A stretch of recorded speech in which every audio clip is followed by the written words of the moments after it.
Ma'am, I'm going to need you to change seats, now. Captain Michael Reynolds' voice cut through the ambient hum of the first-class cabin, his tone brooking no argument. Alexis Turner looked up from her tablet, maintaining the calm demeanor that had carried her through 2 decades in aviation. Her eyes met the captain's, steady and unflinching. "No," she replied, her voice quiet but firm. "I am in my assigned seat." The single syllable hung in the air. Passengers nearby froze mid-conversation. A flight attendant paused while stowing a carry-on. The predictable rhythm of pre-flight procedures stuttered to a halt. Captain Reynolds blinked clearly, not expecting resistance. His jaw tightened beneath his perfectly trimmed salt and pepper beard. "This isn't a request," he said louder now. "It's an operational necessity." Alexis placed her tablet on the armrest, straightened in her seat, and replied with measured precision. "Then you'll need to explain the specific operational necessity that requires me and only me to relocate from my assigned seat." A ripple of murmurs spread through the first-class cabin. A businessman in 3A glanced up from his laptop. An elderly woman across the aisle leaned forward slightly. A young man in the second row reached subtly for his phone. In that moment, what should have been a routine boarding procedure on TransAmerica Flight 847 transformed into something else entirely, the opening move in a confrontation that would change the airline industry forever. Alexis Turner hadn't planned on making history today. At 38, the former commercial pilot turned Federal Aviation Safety Commissioner had boarded enough flights to recognize the familiar choreography of air travel. The weight of her credentials hidden beneath the simple designation of her title remained her own private knowledge as she settled into seat 3B. She wore a tailored navy pantsuit, comfortable yet professional, with a small golden pin on her lapel, the wings she'd earned as a pilot 15 years earlier. Her natural hair was styled in a neat crown of twists, and her only jewelry was a pair of small pearl earrings that had belonged to her grandmother Eliza. In her leather messenger bag, nestled between legal briefs and her tablet, sat a small bound journal with Accountability Protocol embossed in gold on its cover. The journal, now on its 3rd volume, documented every instance of discrimination she'd encountered or witnessed in her extensive travels. Each entry meticulously recorded dates, times, locations, and names. It was both shield and sword protection against gaslighting and evidence when needed. Alexis hadn't always been prepared. At 19, as a sophomore at Howard University studying aviation management, she'd experienced the humiliation of being forced to move from her assigned seat on a Greyhound bus, despite having a valid ticket. The driver had claimed a weight distribution issue, yet 3 white passengers who boarded after her were seated exactly where she'd been told to move from. She'd complied then, burning with quiet anger and shame, vowing it would never happen again. That incident had shaped her career path. After becoming one of the youngest commercial pilots in the country, she'd earned a law degree at night while flying days. When a landing injury temporarily grounded her, she'd transitioned to aviation safety policy, eventually securing an appointment to the Federal Aviation Safety Commission. Today's flight was taking her to Los Angeles to testify before a congressional committee on passenger rights and airline accountability, a subject she'd dedicated her career to addressing. The irony of facing discrimination on this particular journey wasn't lost on her, as Captain Reynolds loomed over her seat. Alexis recalled her grandmother's words, "When they try to move you, that's exactly when you need to stand your ground." Eliza Turner had marched with Dr. King, had integrated lunch counters, had taught her granddaughter that dignity wasn't negotiable. Alexis took a deep breath, centered herself, and reached for her Accountability Protocol journal. This wasn't just about one seat on one flight. This was about patterns of behavior that continued because too many people remained silent. She wasn't flying as a commissioner today. This wasn't an official inspection.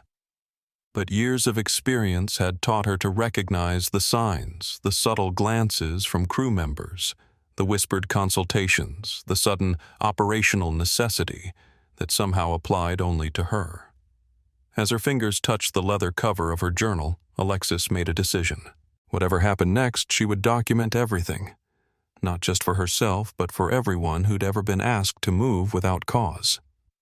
TransAmerica Flight 847 was a Boeing 787 Dreamliner, one of the airline's newest additions to its transcontinental fleet. The first-class cabin gleamed with understated luxury, 12 spacious seats arranged in a 1-2-1 configuration, each with direct aisle access. Ambient lighting cast a warm golden hue that would transition to cool blue once at cruising altitude, designed to minimize jet lag on the 5.5-hour journey from JFK to LAX. At 7:15 p.m., the evening departure was running precisely on schedule. Through the oval windows, the setting sun painted the tarmac in amber and long shadows. The familiar scent of new upholstery mixed with subtle notes of coffee from the galley where flight attendants prepared welcome beverages. Alexis occupied seat 3B, a middle seat on the port side with a vacant window seat beside her. Across the aisle in 3C sat James Wilson, a white businessman in his mid-40s with salt and pepper hair and a bespoke suit. His focus remained fixed on his laptop, though his eyes occasionally darted toward the unfolding tension. Elena Rodriguez moved efficiently through the cabin, the 33-year-old flight attendant, checking each passenger's comfort with practiced ease. Her dark hair was pulled back in a regulation bun, her TransAmerica uniform impeccably pressed. When she reached Alexis, her smile seemed genuine, unlike the strained politeness she'd offered to several other passengers. In seat 2D, Tyler Hammond, a white executive with the bearing of someone accustomed to first-class travel, watched the interaction with narrowed eyes. His sighs grew increasingly audible as boarding continued his glances at his watch, performative displays of impatience. Sophia Diaz, a 72-year-old Hispanic woman with silver-streaked black hair and dignity in her posture, occupied seat 4B. She observed the cabin with the quiet attentiveness of someone who had witnessed decades of history unfold. When her eyes met Alexis's briefly, something like recognition passed between them, not of faces, but of experiences. The remaining first-class passengers, primarily white businessmen with the occasional woman among them, created a familiar demographic pattern Alexis had seen countless times.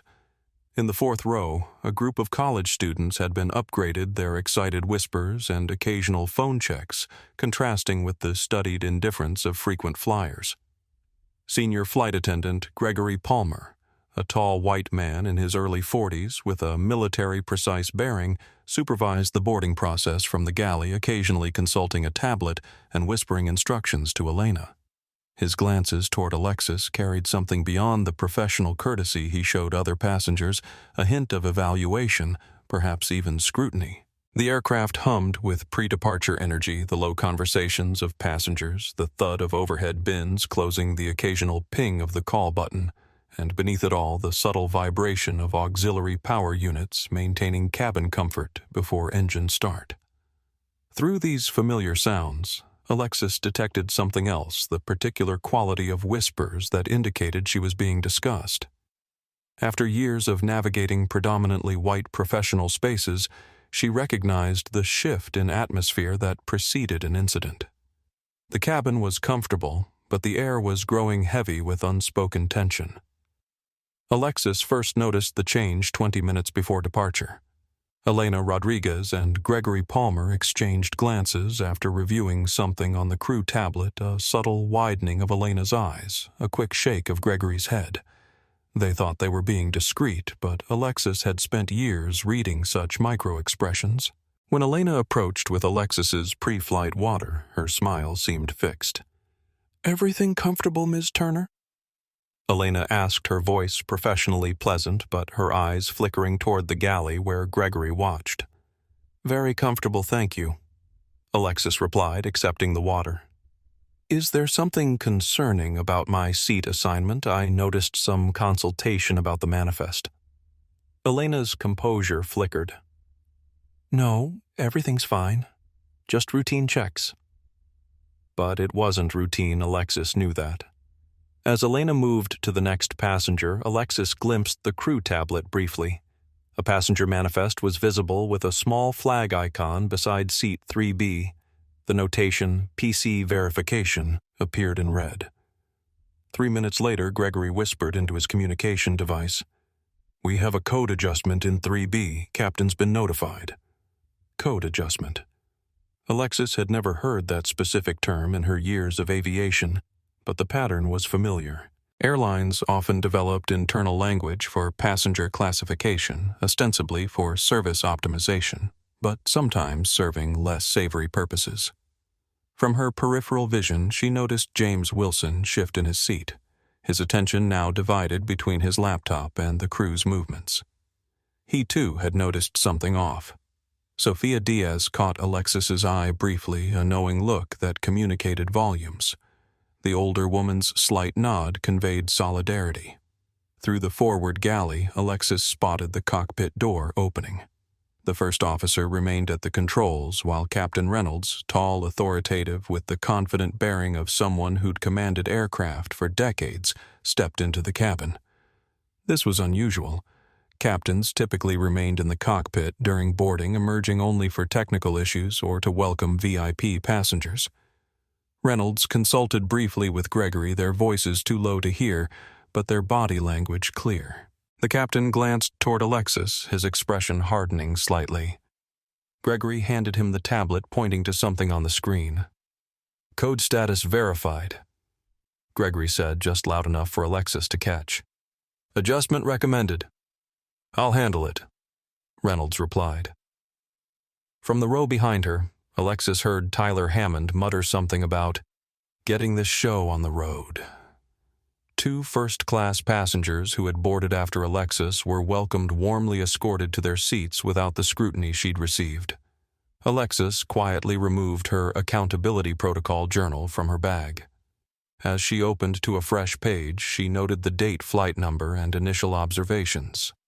This wasn't her first encounter with differential treatment, but something about the formality of the approach, the codes, the captain's involvement suggested an established pattern rather than an isolated incident.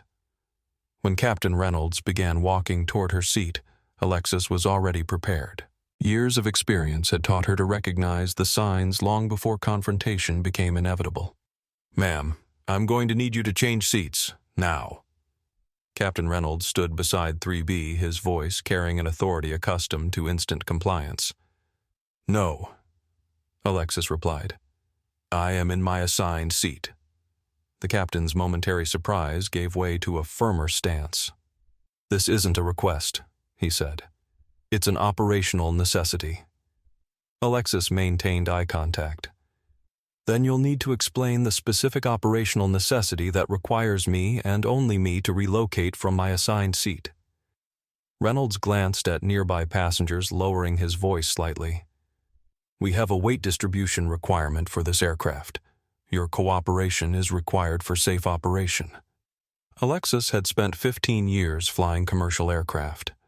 Weight distribution was indeed critical, but it was calculated based on passenger count, not individual seat assignments within the same cabin class. "Captain," she replied, her voice quiet but carrying to nearby seats.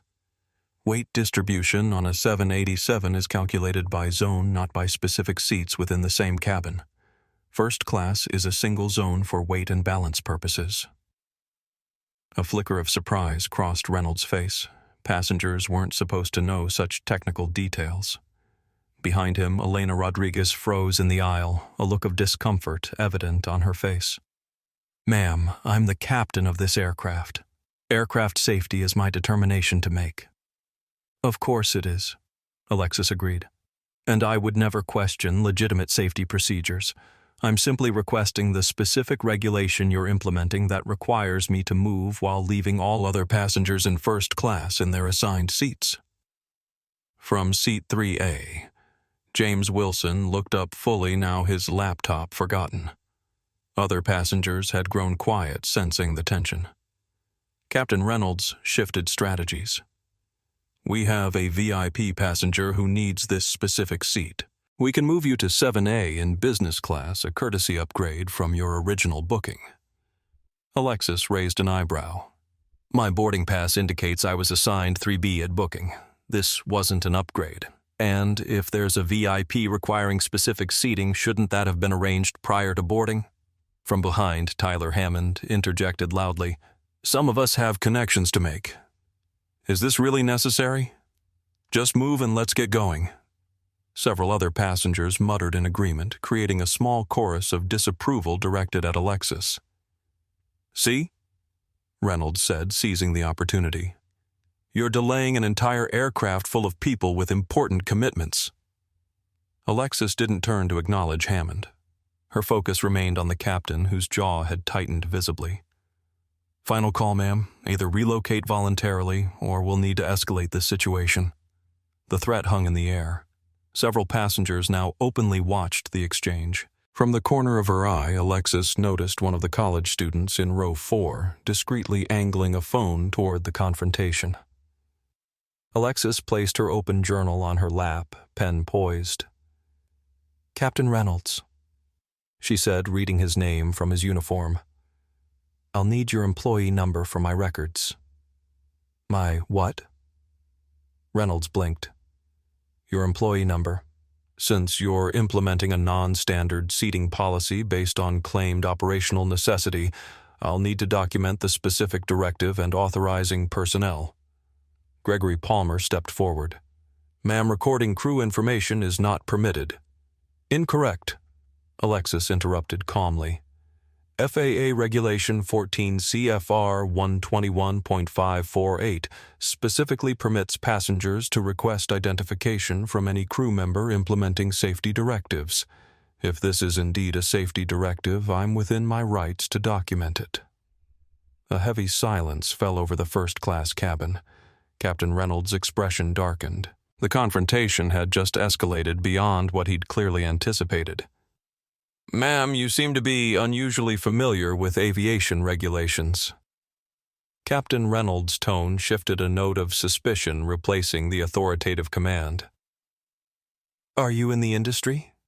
Alexis maintained her composed demeanor. "I'm familiar with passenger rights, Captain. Now, about that employee number, I'll need it to properly document this interaction." Reynolds exchanged glances with Gregory, who subtly shook his head. "What exactly are you documenting?"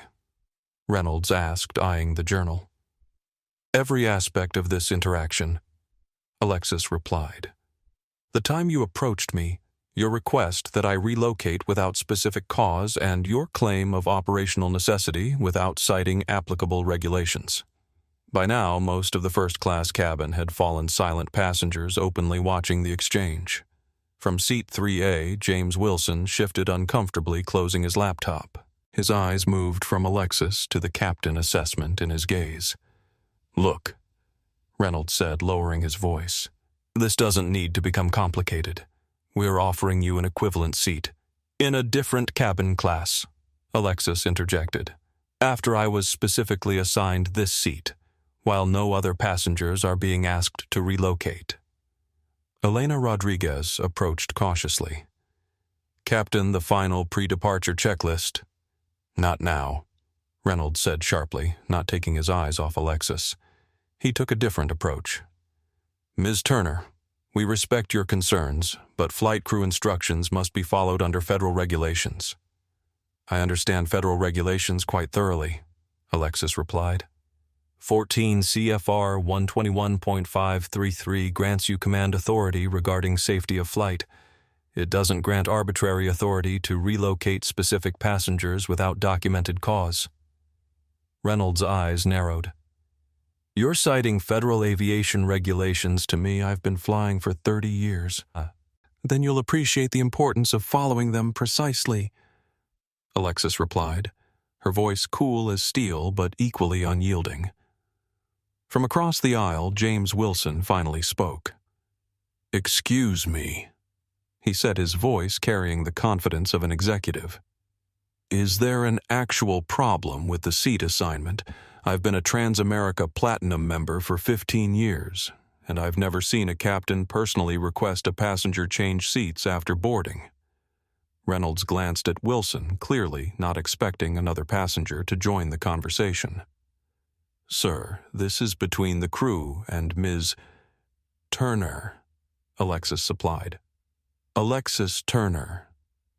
Ms. Turner, Reynolds continued. We have procedures, which should be transparent, Wilson interjected. I'm curious myself now. What's the specific reason for this seat reassignment? The murmurs from other passengers grew louder. From behind, multiple voices complained about the delay. This is ridiculous, one man called out. Some of us have places to be. If she'd just move, we could leave, another added.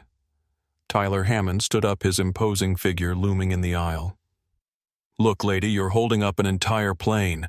There are people with connecting flights and important meetings. Just take the business class seat and let us get going. Several passengers nodded in agreement. The social pressure was building. Sophia Diaz, who had been watching silently, spoke in a quiet but clear voice. Some things are worth being delayed for young men, like dignity. Gregory Palmer stepped closer. Captain, we're approaching departure time. Reynolds faced a decision point. The simple directive had evolved into a situation with multiple witnesses and explicit questioning of his authority. His face hardened. Ms. Turner, this is your final opportunity to comply voluntarily. Interfering with crew member instructions is a federal offense. Alexis met his gaze steadily. Requiring compliance with an unlawful directive is also a federal offense, Captain. I understand FAA Regulation 117.3 covers weight distribution concerns. Please cite the specific operational code you're implementing.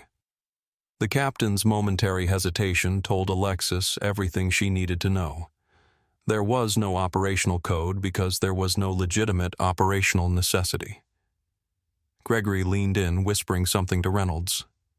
The captain nodded sharply. Ms. Turner, Gregory said, adopting a conciliatory tone, perhaps we can offer you an upgrade to business class as a courtesy for the inconvenience. This isn't about courtesy, Alexis replied.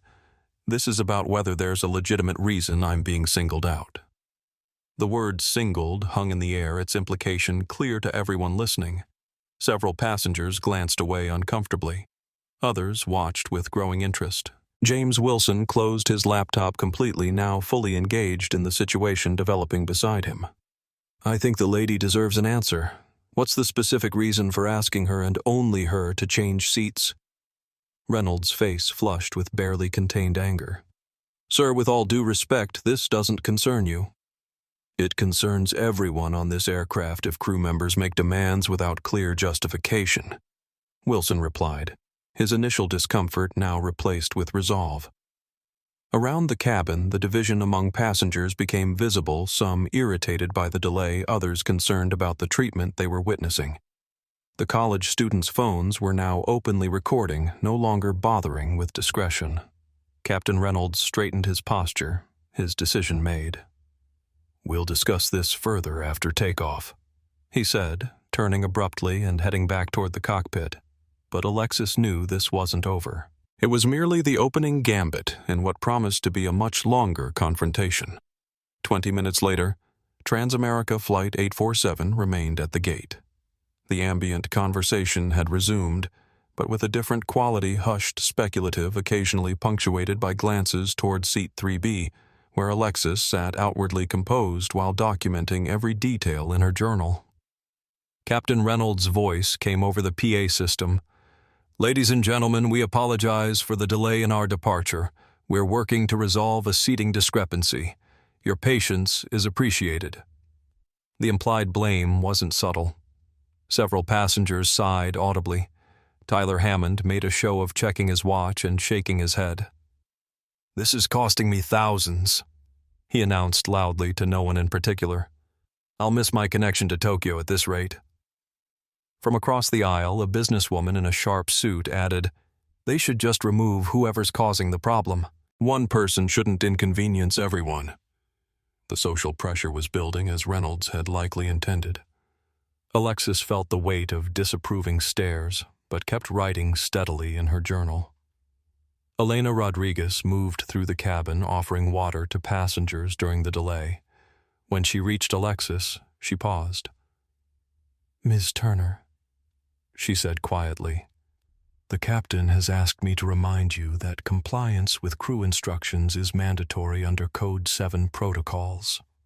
Alexis looked up. "Code 7, I'm not familiar with that regulation. Could you clarify which Federal Aviation regulation that references—" Elena hesitated. It's an internal TransAmerica protocol." "For what purpose specifically?" Alexis pressed. Before Elena could answer, Gregory appeared behind her. "That's proprietary airline information, ma'am. Elena, you're needed in the galley." As Elena retreated, Alexis made another entry in her journal. Internal codes without regulatory basis being used to enforce compliance, a pattern she'd documented at other airlines. The cockpit door opened again. Captain Reynolds emerged now accompanied by the first officer who remained by the flight deck while Reynolds approached Alexis's seat. This time the captain positioned himself to create a more imposing presence, standing directly in the aisle beside 3B, effectively blocking Alexis's path should she attempt to leave her seat. "Ms. Turner," he said, voice firm but controlled, "we've contacted Operations Control. They've confirmed the need for a seat reassignment based on special circumstances protocol." "Which specific protocol?"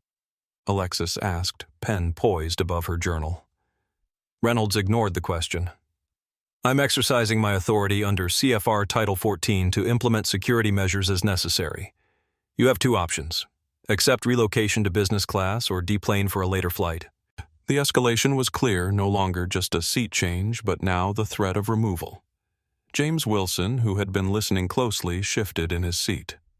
"Captain," he said, "I'm not clear on what security concern a seat assignment could possibly raise." Reynolds turned slightly. "Sir, with respect, this doesn't concern you."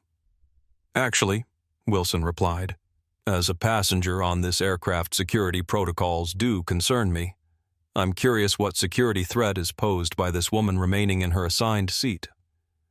Alexis appreciated the intervention but kept her focus on the captain. "I'm not aware of any security protocol that would require a passenger with a valid boarding pass to change assigned seats without specific cause. Could you clarify the nature of this security concern?" Reynolds' posture stiffened. "We're not required to disclose security measures to passengers." "You are required to have a legitimate basis for them," Alexis countered. "Selective implementation of undefined security measures targeting specific passengers requires documentation." By now, other crew members had gathered near the front of the cabin.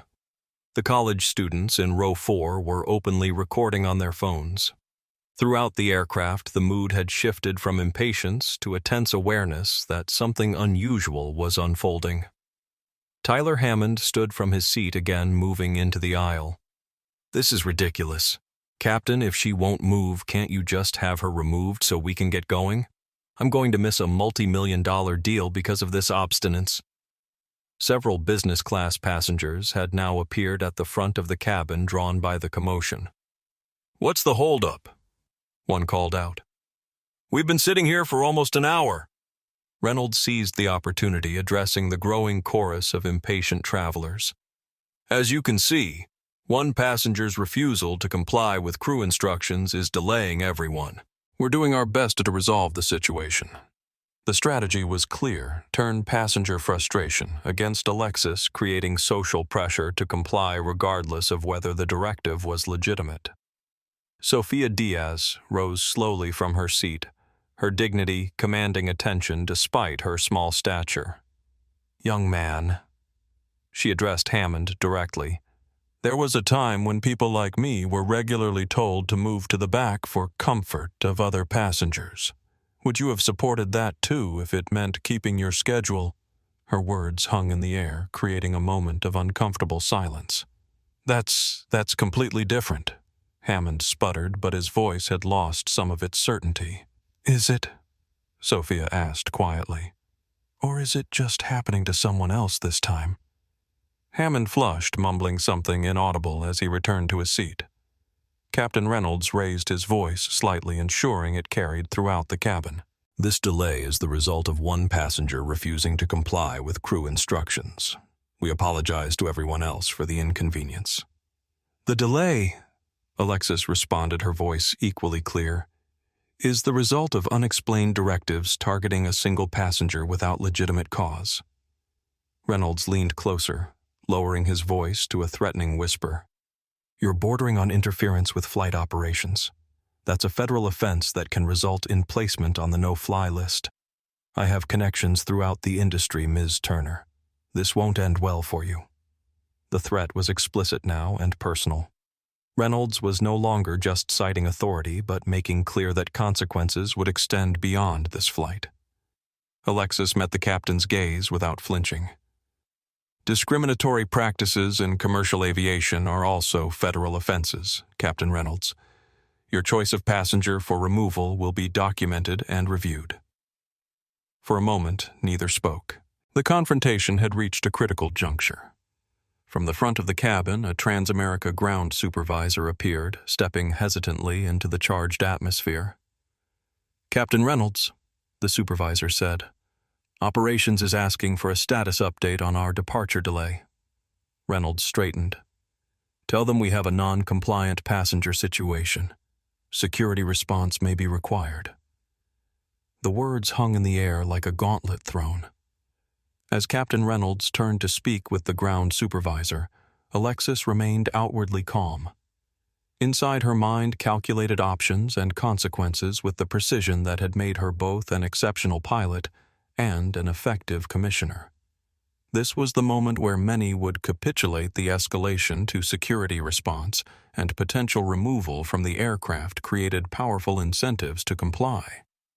The path of least resistance would be to take the offered business class seat and file a complaint later. But Alexis Turner hadn't become who she was by taking paths of least resistance.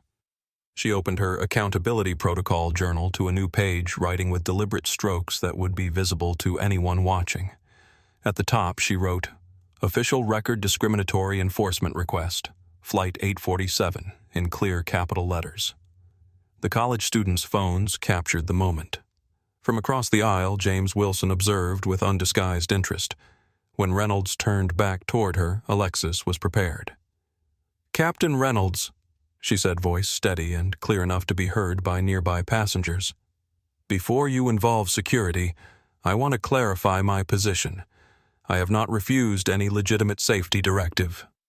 I have merely requested verification of the operational necessity that specifically requires me and only me to relocate from my assigned seat. She continued before he could respond.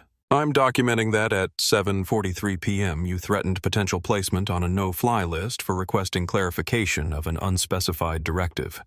I'm also noting that no other passengers in first class have been asked to relocate despite several boarding after I was seated. Reynolds' expression darkened. You're not in a position to... I'm in precisely the position to document discriminatory practices in commercial aviation.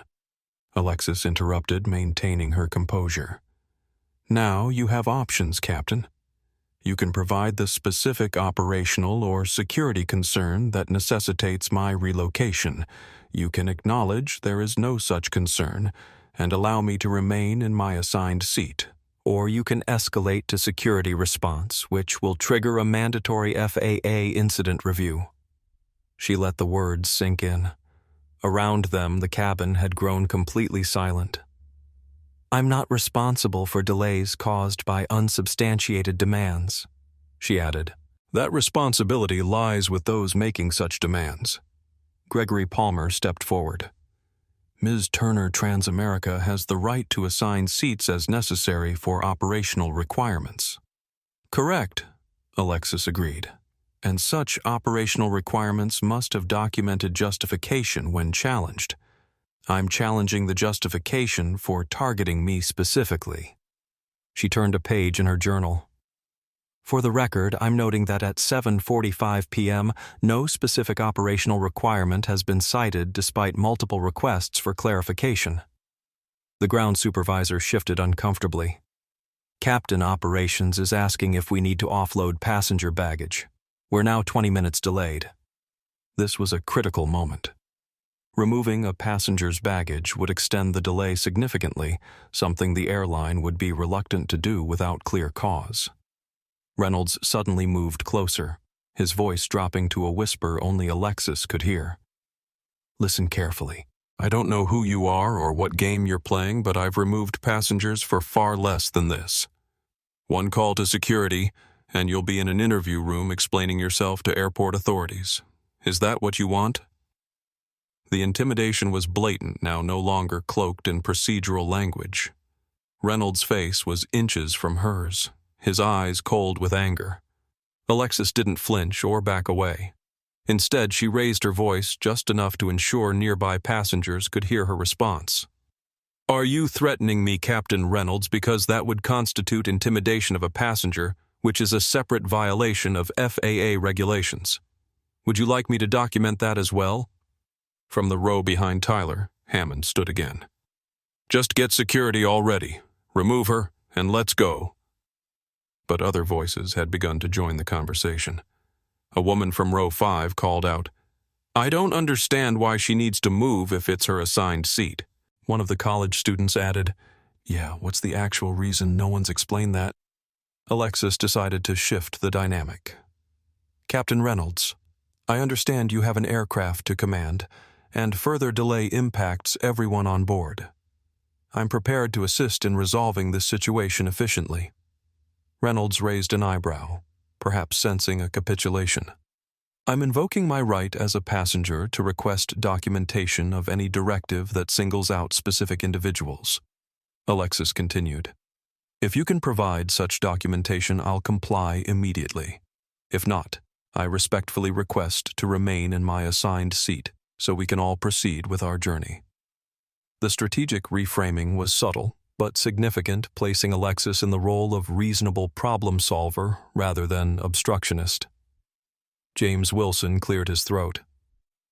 That sounds entirely reasonable to me. Either there's a legitimate reason that can be documented or there isn't. Several other passengers nodded in agreement. The tide was beginning to turn. Captain Reynolds found himself in a bind of his own making. Documenting a fabricated operational necessity would create a paper trail of questionable decisions. Acknowledging there was no necessity would expose the arbitrary nature of the original demand. Escalating to security without clear justification would trigger external review. His jaw worked as he considered his options. Finally, he turned to Gregory. Check if 7A is still available in business, he said quietly. It is, Gregory confirmed. Reynolds turned back to Alexis. Ms. Turner, as a courtesy to you and to avoid further delay for all passengers, I'll allow you to remain in your current seat for now. We'll address this matter after takeoff. The capitulation was wrapped in language suggesting it was a concession rather than a retreat, but everyone listening understood what had happened. Alexis nodded. Thank you, Captain. I appreciate your reconsideration. As Reynolds returned to the cockpit, the tension in the cabin shifted. Passengers exchanged glances, some with relief that the delay might end, others with lingering questions about what they'd witnessed. Alexis made one final entry in her journal, 7:48 p.m. Initial confrontation temporarily resolved. Captain retreated from demand but indicated for now, suggesting potential resumed confrontation after takeoff. She closed the journal and placed it in the seat pocket in front of her, visible and accessible. This was merely the first round. Experience told her the next would come once they were airborne, when the power dynamic would shift further in the crew's favor. As Captain Reynolds disappeared into the cockpit, the artificial quiet of the first-class cabin dissolved into a buzz of whispered conversations. The confrontation had transformed anonymous travelers into unwitting participants in a drama none had anticipated. James Wilson turned slightly toward Alexis. That was impressive, he said, keeping his voice low. Are you an attorney? Among other things, Alexis replied with a small smile. Wilson hesitated, then extended his hand across the aisle.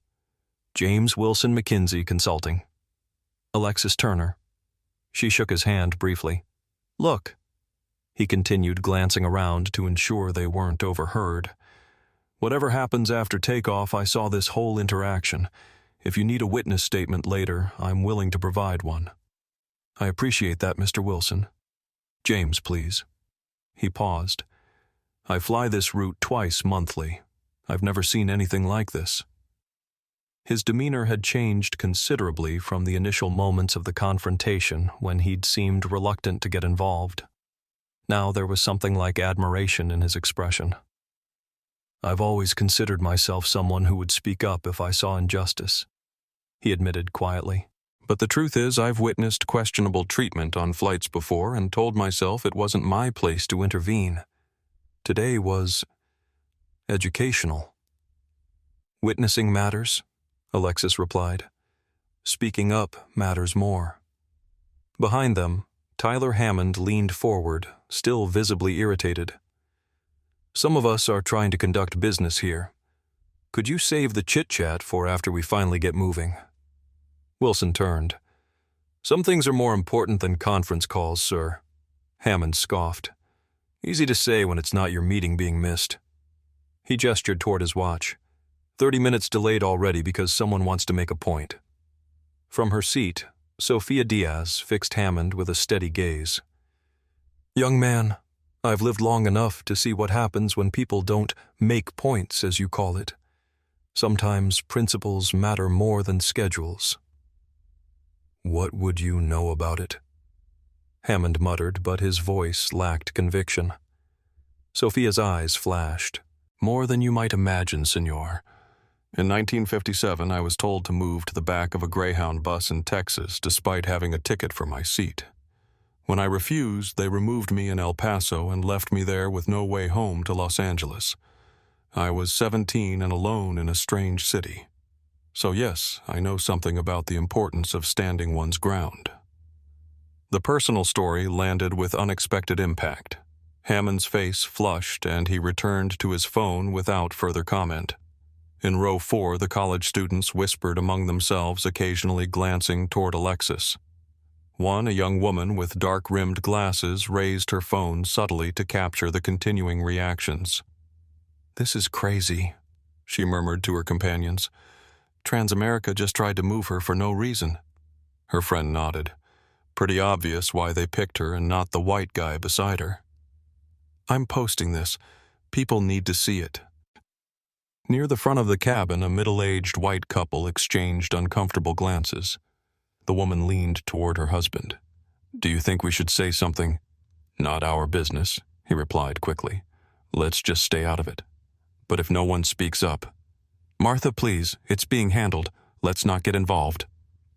The divide among passengers grew increasingly evident, those willing to acknowledge what they'd witnessed versus those preferring to look away, those irritated by the delay versus those recognizing the importance of the principle at stake.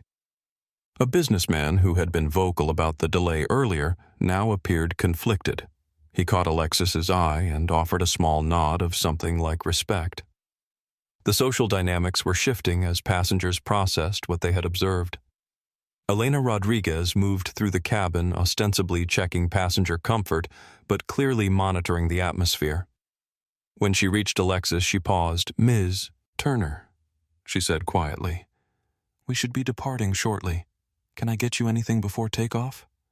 The professional courtesy in her tone suggested a subtle shift, perhaps recognition that the captain's approach had been questionable.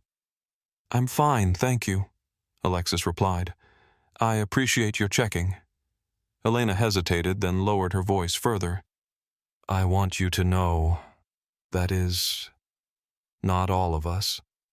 She stopped, glancing toward Gregory, who watched from the galley. "Never mind. Please let me know if you need anything during the flight." As she moved on, James Wilson raised an eyebrow. "Sounds like dissension in the ranks." "Often is," Alexis replied. "Most airline staff want to do the right thing. It's usually a few who create these situations." The PA system crackled. "Flight attendants prepare for departure." The announcement triggered the usual flurry of activity: final checks of seat belts, securing of cabin items, closure of overhead bins. The confrontation temporarily receded beneath the routine of pre-takeoff procedures, but remained present in sidelong glances and whispered conversations in the tension that still permeated the cabin. As the aircraft finally pushed back from the gate nearly 40 minutes behind schedule, Alexis felt the weight of eyes upon her, some curious, some supportive, some resentful. The sanctuary of cruising altitude might bring temporary calm, but she knew from experience that the most difficult part of the journey still lay ahead. Elena Rodriguez had joined TransAmerica Airlines 11 years ago, following her older brother's footsteps into aviation. The job had offered everything she'd hoped for: travel beyond her small hometown in Arizona, a steady income that helped support her parents, and a sense of purpose in ensuring passenger safety and comfort. Today, that sense of purpose collided with growing unease as she watched Gregory Palmer confer with Captain Reynolds in the forward galley. "The priority code flagging system is standard procedure," Gregory insisted, keeping his voice low. "We've been using it for years." "Not like this," Elena countered. "PC was supposed to be for actual security concerns or VIPs needing special handling, not for—" She hesitated. "Not for what?" Gregory challenged. Elena remembered her grandmother's stories about being moved to the back of restaurants in the 1960s, about having to enter through side doors, about the indignities, small and large, that had shaped her family's American experience. "You know exactly what I mean," she replied. "I checked the manifest myself. Ms. Turner was assigned 3B at booking. There was no upgrade, no last-minute change. And I've reviewed the weight and balance calculations. There's no distribution issue." Gregory's expression hardened. "You're overstepping, Rodriguez. The captain made a call. Our job is to support it, not question it." "Our job is passenger safety and adherence to regulations," Elena corrected. "What regulation justifies asking only her to move?" "Listen carefully," Gregory said, stepping closer.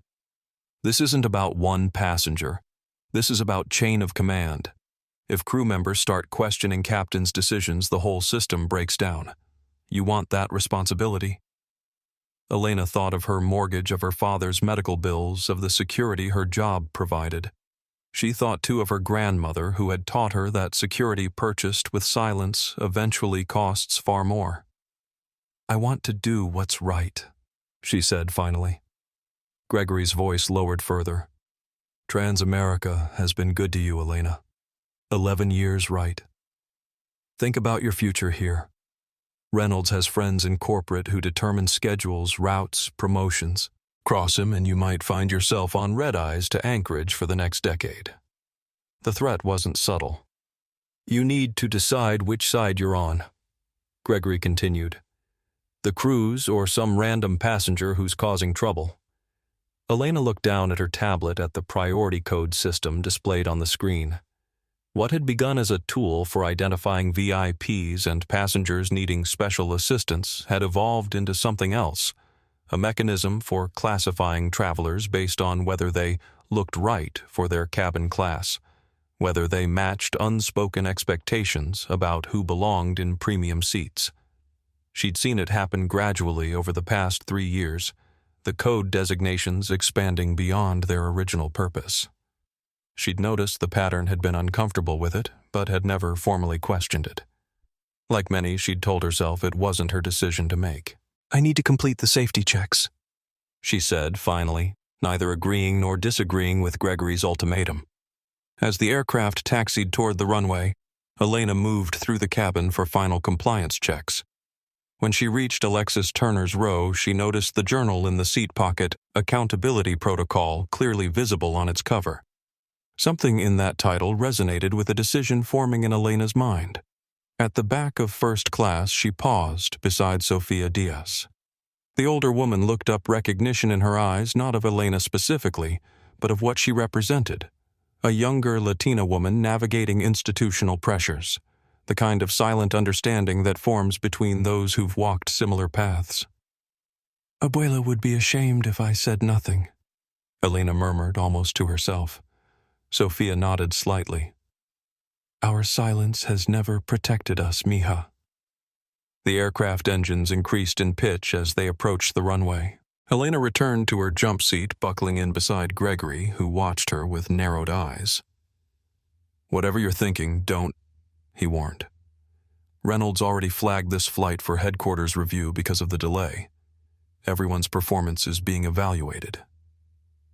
Elena said nothing, but her mind raced. The priority code system had begun 3 years ago, ostensibly to identify passengers who might need special handling, whether for service recovery after previous issues, high-value status, or security concerns. But over time, she'd noticed patterns in its application. Certain demographics seemed flagged more frequently.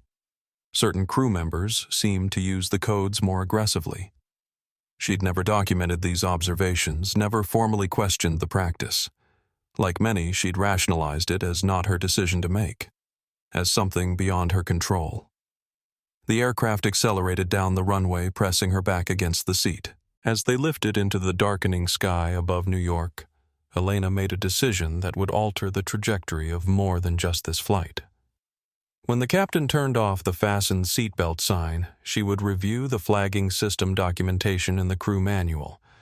She would note which specific priority code had been applied to Ms. Turner, and she would be prepared to act on that information when the inevitable mid-flight confrontation occurred. Gregory might be right about one thing: this was about more than one passenger, but not in the way he meant. This was about a pattern that had continued unchallenged for too long, and Elena's own complicity in that pattern through silence. As the aircraft climbed through 10,000 feet, the ding of the seatbelt sign turning off sounded like a starting bell. 45 minutes into the flight, a fragile normalcy had settled over the first-class cabin. Passengers sipped drinks, worked on laptops, or dozed beneath blankets. The earlier confrontation seemed suspended in the liminal space of cruising altitude, not forgotten, but temporarily set aside in the familiar routines of air travel. Alexis knew better. The quiet was merely intermission. She'd used the time to review notes from her congressional testimony preparation, occasionally making additional entries in her accountability protocol journal. Across the aisle, James Wilson alternated between work and watchful observation of the cabin crew. When Captain Reynolds' voice came over the PA system, the shift in atmosphere was immediate. "Ladies and gentlemen, this is your captain speaking. We've reached our cruising altitude of 38,000 feet. Weather in Los Angeles is clear, temperature 72 degrees. We anticipate an on-time arrival despite our delayed departure." The emphasis on delayed departure wasn't subtle. "We're experiencing some minor crew coordination issues that may affect service timing. Your continued patience is appreciated." As the announcement ended, Gregory Palmer appeared at the front of the cabin. He conferred briefly with Elena, whose expression remained professionally neutral, though her posture had tensed. Gregory approached Alexis's seat with measured steps. "Ms. Turner, the captain has requested your presence in the forward galley to discuss the earlier seating matter." Alexis looked up from her tablet. "I'd prefer to have any discussion here with witnesses present. This is a private crew passenger matter." "There was nothing private about being publicly asked to change seats without cause," Alexis countered. "Any follow-up can occur in the same setting." Gregory's jaw tightened. "The captain insists. And I decline, which is my right as a passenger. If Captain Reynolds wishes to speak with me, he's welcome to do so here." From nearby seats, passengers watched the exchange with renewed interest. The college students' phones reappeared, recording discreetly. "Ms. Turner." Gregory's voice hardened. "This is becoming a matter of crew instruction compliance. The captain has authority over this aircraft under federal regulations." "Authority that must be exercised within legal boundaries," Alexis replied. "I'm not refusing communication. I'm refusing isolation." The distinction was critical, and everyone listening understood it. Gregory stepped closer, lowering his voice. "You're creating a difficult situation for yourself. The captain has connections throughout the industry.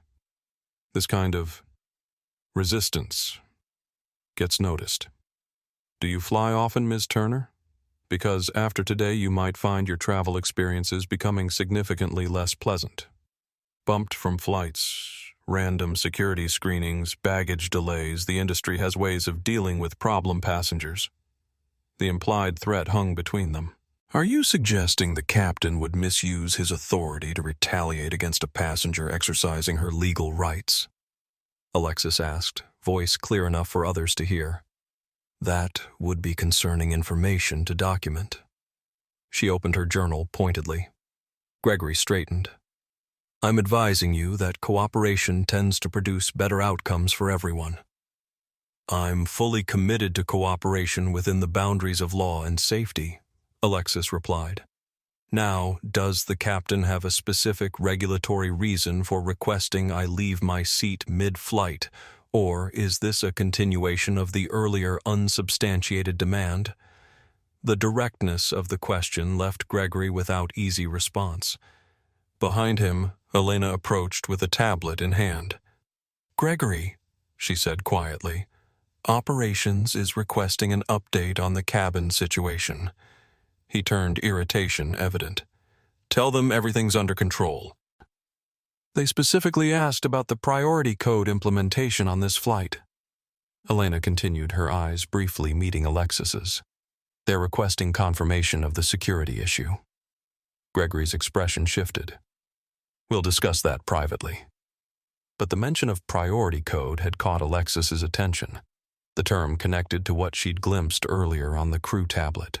Captain Reynolds' voice came over the PA system again, this tone noticeably tenser. Ladies and gentlemen, we are experiencing a passenger compliance situation. We request all passengers remain seated while we address this matter. The announcement cast Alexis as the source of disruption, attempting to isolate her from potential support. Gregory seized the opening. Ms. Turner, you're now interfering with the safe operation of this flight. The captain has requested your cooperation multiple times. This is your final opportunity to comply voluntarily. Comply with what specific directive? Alexis asked, maintaining her composure. No legitimate safety concern has been articulated. We're experiencing a passenger compliance issue, Gregory repeated loud enough for the entire cabin to hear. If this continues, we may need to divert to the nearest airport and have you removed by airport security. The ultimatum was explicit now: comply or face removal, potentially arrest. James Wilson spoke up. Excuse me, but I've witnessed this entire situation. There has been no disruptive behavior. Ms. Turner has simply declined to leave her assigned seat without explanation, which seems entirely reasonable. Sir, this doesn't concern you, Gregory snapped. It concerns everyone on this aircraft if crew members are making threats without clear justification. Wilson replied, his voice firm. I'm an executive with over 15 years of platinum status on this airline, and I've never witnessed anything like this. I'll be documenting this interaction as well. Around the cabin, a shift occurred. What had been individual observations coalesced into collective witness. Passengers exchanged glances, some nodding in agreement with Wilson's assessment. Sophia Diaz's voice carried clearly from her seat. I've seen this before many times. Different uniforms, same story. Even Tyler Hammond remained silent, no longer complaining about delays.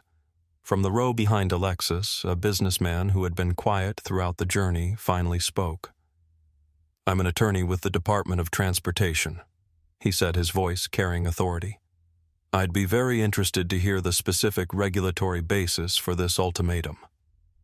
The unexpected intervention created another dimension to the confrontation.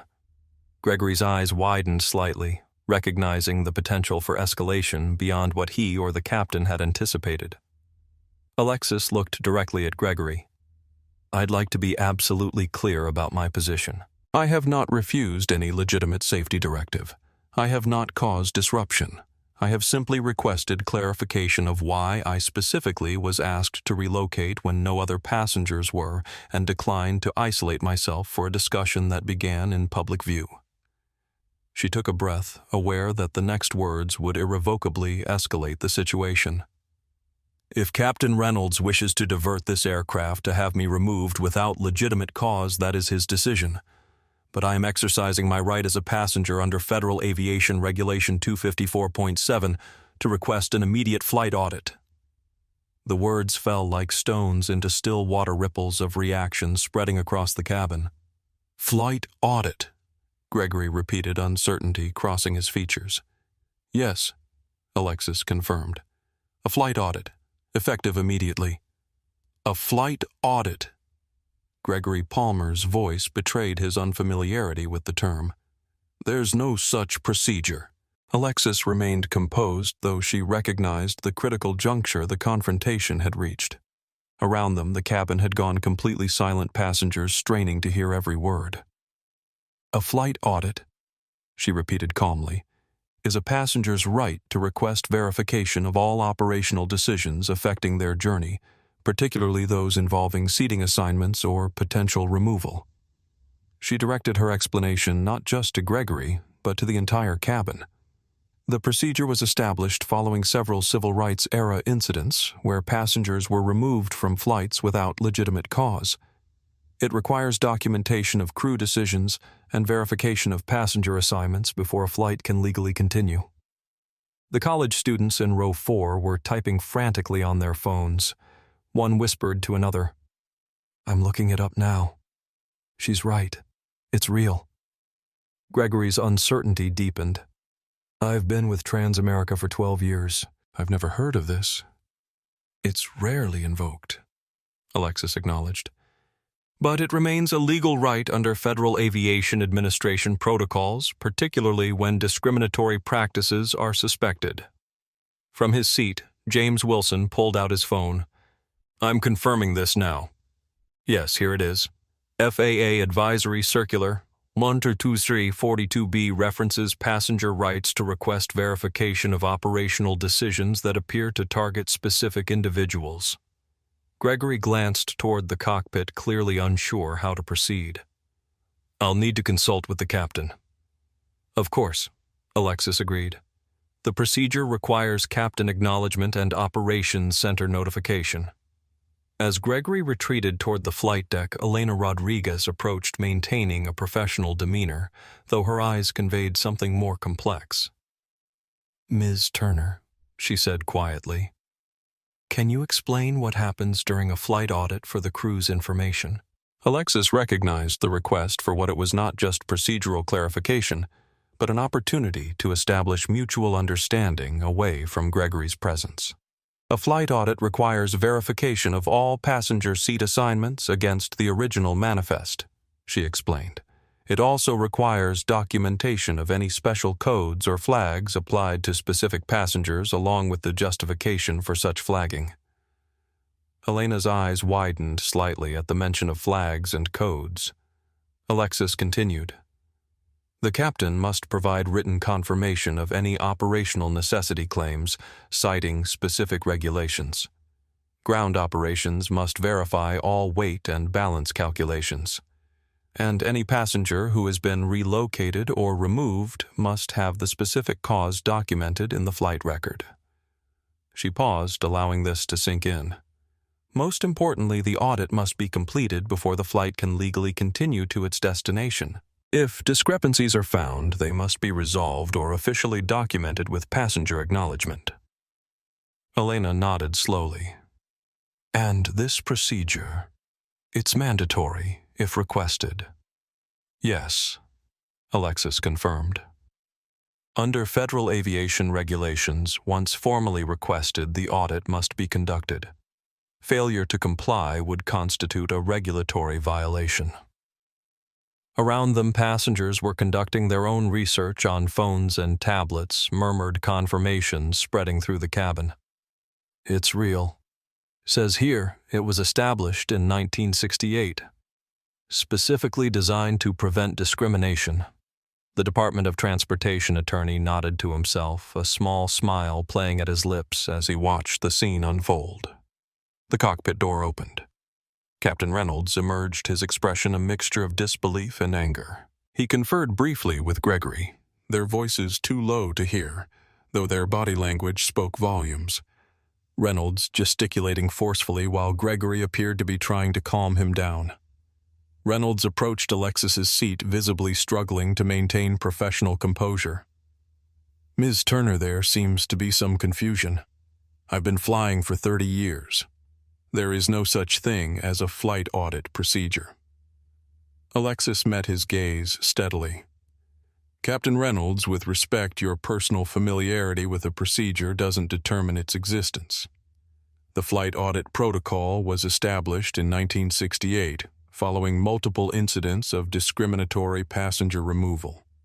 It's documented in FAA Advisory Circular 12042B, Section 7, and referenced in TransAmerica's own operations manual under Passenger Rights and Verification Procedures."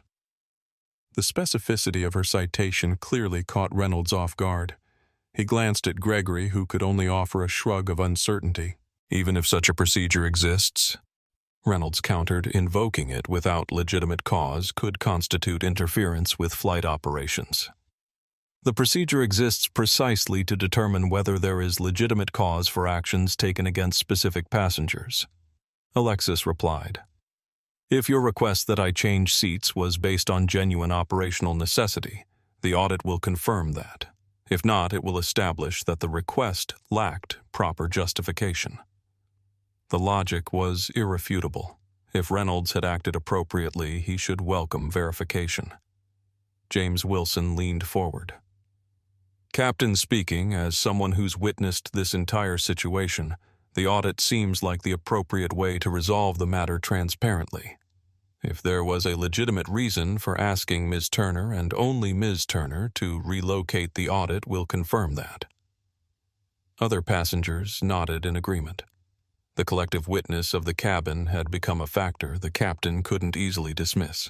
The Department of Transportation attorney spoke again. "I'd be particularly interested in the findings, Captain. This seems to be an optimal resolution that protects both passenger rights and operational integrity."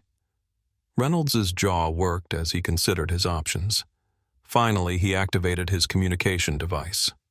"Operations, this is Captain Reynolds on Flight 847. I need verification on a passenger-requested procedure called a flight audit. Confirm whether this is a recognized protocol." The entire cabin waited in tense silence for the response. When it came, only Reynolds could hear it directly, but his expression told the story. The color drained slightly from his face. His posture stiffened. "Understood," he said tersely. "Stand by for further information." He looked at Alexis with newly assessing eyes.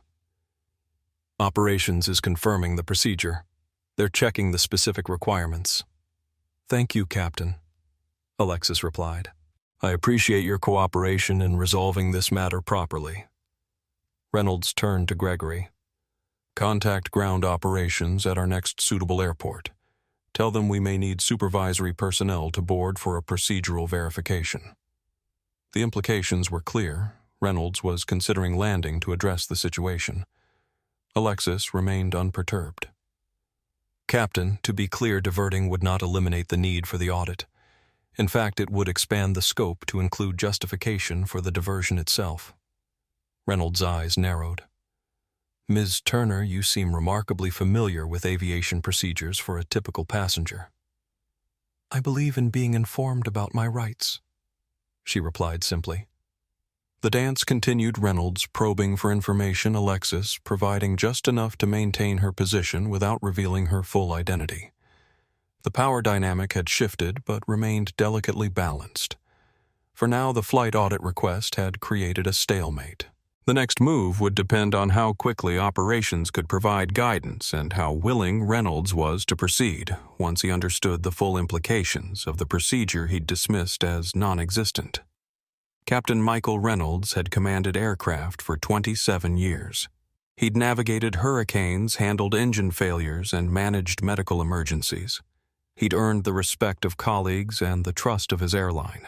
His authority in the cockpit was absolute and unquestioned. Until now. As he stood in the first-class cabin of Flight 847 facing a passenger who'd invoked a procedure he'd dismissed as fiction, only to have operations confirm its existence, Reynolds felt something unfamiliar uncertainty. "Operations, I need more specific information," he said into his communication device, turning slightly away from the watchful eyes of passengers. What exactly does this flight audit entail? The response from TransAmerica's operations center came through his earpiece, audible only to him. Captain Flight Audit Protocol is indeed a recognized procedure under FAA oversight. It requires verification of all passenger seating assignments, documentation of any passenger flags or codes, and written justification for any operational decisions affecting specific passengers. Once invoked, it must be completed before the flight can proceed to final destination. Reynolds' jaw tightened. Who authorized this procedure? I've never encountered it in 3 decades of flying. It dates back to 1968, sir. It's rarely invoked but remains valid. The protocol was included in last year's regulatory update briefing. Reynolds vaguely recalled skimming that section, dismissing it as administrative trivia that would never affect actual flight operations. And if I determine this request is interfering with my command authority? A pause. Sir, declining a properly invoked audit would trigger mandatory review upon landing. The procedure was specifically designed to provide checks on command authority in potential discrimination scenarios. The implication was clear. Reynolds could refuse, but would face scrutiny regardless. He ended the communication and turned back to Alexis Turner, assessing her with new eyes. This was no ordinary passenger. Her knowledge of regulations, her composed demeanor under pressure, her strategic invocation of an obscure procedure all suggested someone with significant aviation background. "Ms. Turner," he said, struggling to keep his voice controlled. "Operations has confirmed the audit procedure. However, implementing it mid-flight creates potential safety concerns and would cause significant inconvenience to all passengers." "Safety should always be the priority, Captain," Alexis agreed reasonably. However, the audit was designed specifically to be conducted during flight to prevent diversions or delays based on questionable passenger removals. The procedure is streamlined for in-air implementation. Reynolds tried another approach. "This will delay service, inconvenience other passengers, and potentially affect our arrival time." From across the aisle, James Wilson spoke up. "I think most of us would prefer a slight delay to ensure proper procedures are followed." Several passengers nodded in agreement. The college students were still recording their phones, capturing every exchange. Reynolds felt the situation slipping further from his control. He leaned closer to Alexis, lowering his voice to a harsh whisper. "Who are you really, FBI FAA inspector? Some sort of corporate plant testing crew procedures?" The question revealed his growing realization that this passenger was not what she appeared. The certainty that had fueled his earlier confidence was crumbling. "I'm a passenger with a valid ticket who is asked to move without legitimate cause," Alexis replied calmly. "The audit will determine whether that request had proper justification." Reynolds straightened, frustration evident in his posture. His face flushed with barely contained anger. "Fine. We'll conduct your audit, but understand this will be thoroughly documented, and any interference with flight operations could result in consequences upon landing." "I welcome thorough documentation, Captain," Alexis responded. "That's exactly what the audit is designed to provide." The subtle shift didn't escape notice, Reynolds adopting a threatening stance while Alexis maintained reasonable cooperation. Around the cabin, the contrast registered with watching passengers.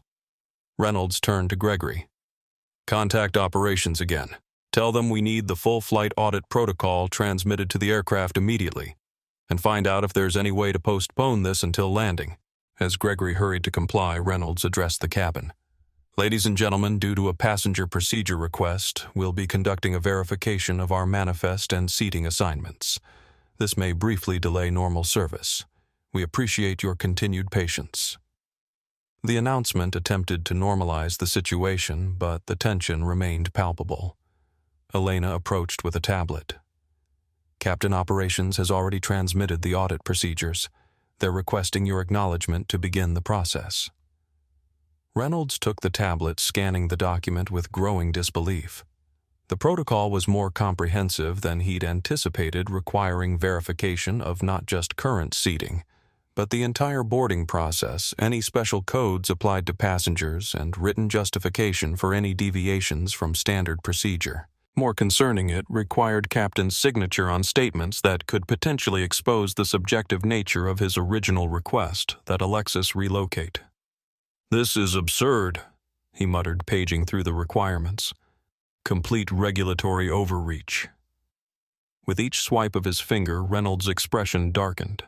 The audit would require him to document the specific reason for singling out Alexis Turner, a reason he couldn't provide because it had been based on nothing more than Gregory's PC verification flag and his own snap judgment that she didn't match his mental image of a typical first-class passenger. Elena remained neutral. "Operations is standing by for your authorization to proceed, Captain." Reynolds glanced toward Alexis, who watched the interaction with calm attentiveness. He had severely underestimated this passenger, and now faced a decision authorize an audit that might expose questionable practices or refuse and trigger automatic review upon landing. Neither option preserved his authority intact. With visible reluctance, he pressed his thumb to the authorization box on the tablet. "Inform operations we're proceeding with the audit as required, and tell them I want a full review of how this procedure was implemented without proper captain notification and training." "Yes, Captain," Elena replied, taking the tablet. As she walked away, Reynolds fixed Alexis with a hard stare. "I hope you understand what you've initiated here. This isn't a game." "I assure you, Captain Reynolds," Alexis replied steadily. "I consider passenger rights and aviation safety protocols to be anything but a game." The captain returned to the cockpit without further comment, but the set of his shoulders conveyed his sentiment clearly. The battle lines were drawn, the audit would proceed, and the outcome would depend on what it revealed about the true nature of the operational necessity that had started this confrontation. 40 minutes after Alexis's invocation of the flight audit, the atmosphere in the first-class cabin had transformed. What began as a confrontation between one passenger and the flight crew had evolved into a collective experience, passengers no longer passive observers, but engaged witnesses to an unprecedented procedural challenge. The PA system crackled. "Ladies and gentlemen, this is your captain speaking. Due to the ongoing procedural verification, we'll be making a brief stop in Denver to board additional personnel to assist with the process. This will delay our arrival in Los Angeles by approximately 1 hour. We apologize for the inconvenience." The announcement confirmed what Alexis had anticipated. Reynolds was attempting to regain control by involving ground personnel. It was a strategic decision, though not necessarily advantageous to his position. James Wilson leaned across the aisle. "Denver, is that normal procedure for this audit?" "Not typically," Alexis replied quietly. "The audit is designed to be conducted in flight by existing crew. This suggests the captain is seeking additional support or documentation. Or hoping to find someone who can override the audit requirement," Wilson suggested. "Possibly," Alexis agreed. "But that would only compound the regulatory issues." Across the cabin, passengers processed this latest development. Some sighed at the additional delay, others appeared intrigued by the unfolding drama. Tyler Hammond, who had been vocal earlier about the delay, now sat silently, his expression unreadable. Elena Rodriguez approached with the tablet. "Ms. Turner Operations has requested you verify receipt of the flight audit notification." She positioned the device to show Alexis the screen while ensuring nearby passengers couldn't view it. The document displayed was official TransAmerica protocol confirming the audit would include verification of all passenger seating assignments against original manifest, documentation of any passenger flags or special codes, written justification for any crew decisions affecting specific passengers, operations, center oversight of the entire process. At the bottom was a notation: "Ground supervisor will board in Denver to ensure regulatory compliance." Alexis signed the acknowledgement. "Thank you, Elena." As Elena moved away, Gregory Palmer approached. His earlier confidence had diminished, replaced by a stiff professionalism. Ms. Turner, the captain, has requested I inform you that operations is transmitting all relevant documentation. The audit will be conducted in accordance with company policy. The careful wording suggested coaching from legal or operations personnel, a shift from confrontation to procedural compliance. I appreciate that, Mr. Palmer, Alexis replied. Will Denver ground personnel be conducting the audit or merely observing? 2 operations supervisors will board to oversee the process, Gregory confirmed. The audit itself remains the responsibility of the current crew under captain's authority. Around them, passengers followed the exchange with undisguised interest. The college students continued documenting everything, occasionally whispering among themselves. This is history, one murmured to her companions. Nobody ever challenges airlines like this. Look at this flight audit is trending on Twitter already. Someone must have Wi-Fi access.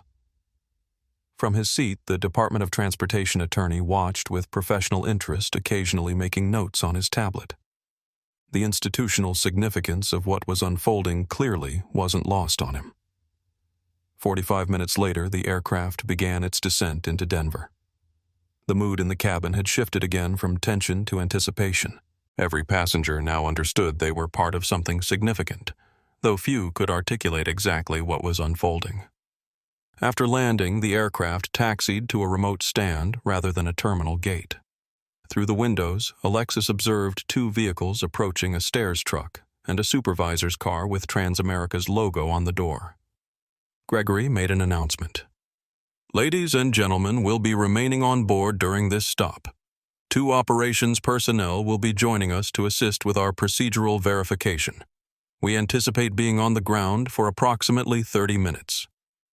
The door opened and 2 individuals in TransAmerica management uniforms boarded a tall black man with graying temples and a serious expression, and a younger white woman with clipboard and tablet in hand. Good evening, the man addressed the cabin.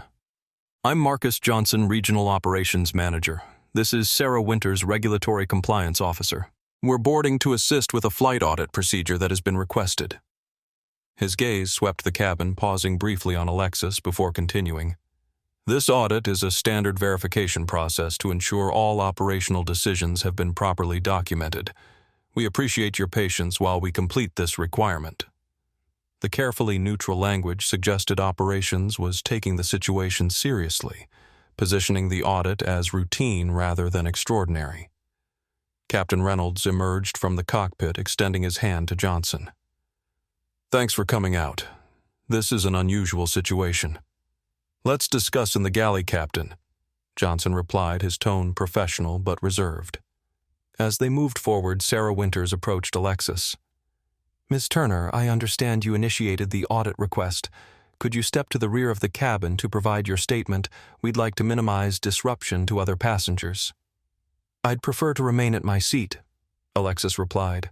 The original issue occurred here in view of these witnesses. Consistency of location helps ensure accuracy of documentation. Winters hesitated, then nodded. As you wish. I'll need to record your statement regarding the circumstances that led to the audit request. Of course, Alexis agreed. From the galley, Reynolds' voice carried despite his attempt to keep it low. This is unnecessary escalation, Marcus. One passenger refusing a routine seat reassignment has now involved regional management and compliance. Johnson's response was measured. The preliminary report indicates the reassignment wasn't documented as routine, Michael. No operational necessity was logged before the request was made. That's administrative detail. Captains have authority. Within regulatory boundaries, Johnson interjected. You know this. That's why the audit procedure exists. Their conversation continued more quietly, but the dynamic was clear. Operations wasn't automatically supporting Reynolds' position. The institutional response was careful, measured, focused on documentation and compliance, rather than defending the captain's actions. Sarah Winters positioned herself beside Alexis's seat, tablet ready. Ms. Turner, please describe the circumstances leading to your audit request, including any relevant details about initial seat assignment and subsequent crew interactions. As Alexis began her precise chronological account, passengers throughout the cabin listened intently. The arrival of management personnel had legitimized the situation beyond what many had anticipated. This wasn't merely passenger complaint, it was formal procedural review with operational oversight. I boarded with a confirmed seat assignment of 3B, Alexis explained. Approximately 20 minutes before scheduled departure, I noticed unusual crew activity regarding my seat, specifically Senior Flight Attendant Palmer and Flight Attendant Rodriguez consulting a tablet with what appeared to be a flag beside my seat number. Winters typed rapidly, documenting each point. Was this flag verbally identified? Yes, Alexis confirmed. I overheard Mr. Palmer refer to a code adjustment in 3B and mention PC verification while communicating with the captain. Winters's fingers paused briefly over the tablet. PC verification? She repeated, making a separate notation. Please continue. Alexis detailed the subsequent events, Captain Reynolds' approach, his demand that she relocate without specific cause, his claim of weight distribution requirements that contradicted standard aircraft operations, and the escalating attempts at intimidation when she questioned the basis for the request. After takeoff, she continued, Mr. Palmer delivered an ultimatum stating that I must either meet with the captain privately or face potential removal at the next suitable airport. When I declined to be isolated and requested documentation of the specific operational necessity requiring my relocation, the threats escalated to potential placement on a no-fly list. Throughout this recounting, the power dynamic had shifted decisively.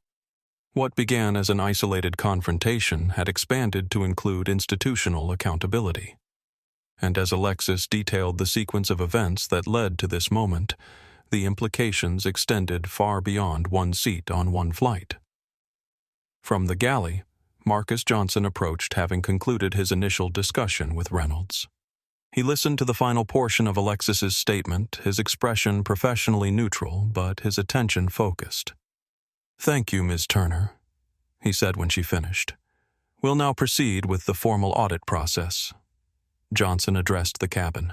As part of the flight audit protocol, we'll be conducting a comprehensive review of passenger seating assignments against the original manifest, along with documentation of any special codes or flags applied to specific passengers. We appreciate your continued patience during this process.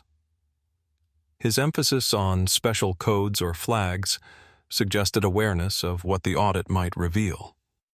The institutional representative wasn't merely observing, but actively engaged in uncovering potential patterns. Sarah Winters began systematically working through the passenger manifest, verifying each seat assignment against boarding records. Meanwhile, Johnson approached Elena Rodriguez. Flight Attendant Rodriguez, I'll need access to the priority code system records for this flight.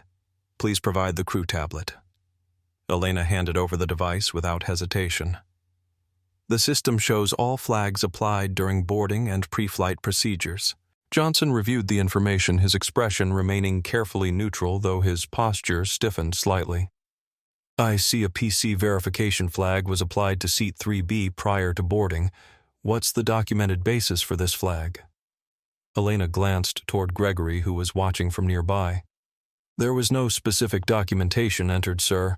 The flag was applied during pre-flight review. By whom? Johnson asked.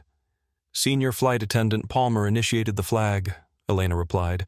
It was subsequently verified by Captain Reynolds. Gregory stepped forward.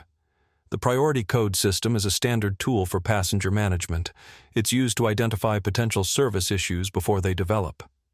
I understand the system's intended purpose, Johnson replied. What I'm asking is the specific justification for flagging Ms. Turner's seat in this instance. Gregory hesitated. It was a precautionary measure based on crew assessment. Assessment of what specifically? Johnson pressed. What criteria triggered this particular flag? The question laid bare the heart of the matter. What assessment had led to Alexis being singled out when no documented service issues existed? Gregory's professional demeanor showed its first crack. It's a judgment call based on experience. Some passengers don't match the typical profile for their cabin class, which can sometimes indicate ticketing irregularities. Don't match the profile in what way? Johnson asked, though his tone suggested he already knew the answer. Gregory looked uncomfortable. Various factors. Attire behavior, general presentation. Was Ms. Turner's ticket verified before the flag was applied? Not specifically, but was there any documented history of service issues with this passenger? No, but was there any specific behavior that triggered concern about her presence in first class? Gregory's discomfort was now visible to everyone watching. It was a proactive assessment based on standard practices. Johnson made several notations on his tablet. I'll need to review the complete history of PC verification flags on this route over the past 6 months to determine if these standard practices show any concerning patterns in application. The implication was clear. This wasn't being treated as an isolated incident, but as potential evidence of broader issues requiring institutional response. Throughout this exchange, Captain Reynolds had remained near the cockpit door, watching with evident tension. As Johnson completed his initial review, Reynolds approached.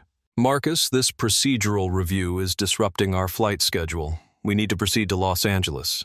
The audit must be completed before continuing to final destination, Johnson replied. That's regulatory requirement, not discretionary. Reynolds lowered his voice. This is becoming a spectacle. We could have handled this privately after landing. The procedure was invoked properly and must be followed completely, Johnson responded. The findings will determine appropriate next steps. As they spoke, Sarah Winters had completed her manifest verification. She approached Johnson with her tablet. I've identified several inconsistencies, she reported. 4 passengers were reseated during boarding without documentation of cause, yet Ms. Turner was the only one approached regarding her assigned seat, despite having valid boarding documentation. The pattern was becoming increasingly clear: selective enforcement of procedures that somehow applied only to certain passengers despite similar circumstances. Johnson nodded. Include that in the final report. We'll need statements from those passengers as well.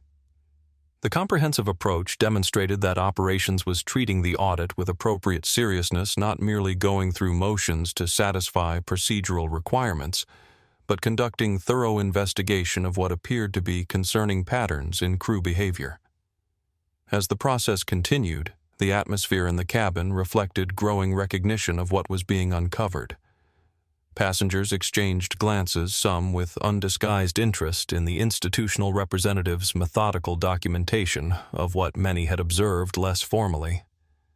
Johnson approached Alexis again. Ms. Turner, based on preliminary findings, there appears to be no documented justification for the request that you relocate from your assigned seat. Would you like to make any additional statement for the official audit record? Only that I appreciate the thorough implementation of the audit procedure, Alexis replied. The process exists to ensure passenger rights are protected through transparent documentation rather than subjective assessment. Johnson nodded, making a final notation. He then addressed the cabin. Ladies and gentlemen, the flight audit has been completed. The findings will be submitted to TransAmerica regulatory compliance and FAA oversight as required. We'll be departing Denver shortly to continue to Los Angeles. Thank you for your patience during this procedure. The professional language belied the significance of what had occurred. This wasn't merely procedural verification. It was institutional acknowledgement of practices that could no longer remain unexamined. As Johnson and Winters prepared to depart the aircraft, Captain Reynolds approached for a final exchange. What happens now? He asked quietly. The audit findings will be processed according to regulatory requirements, Johnson replied.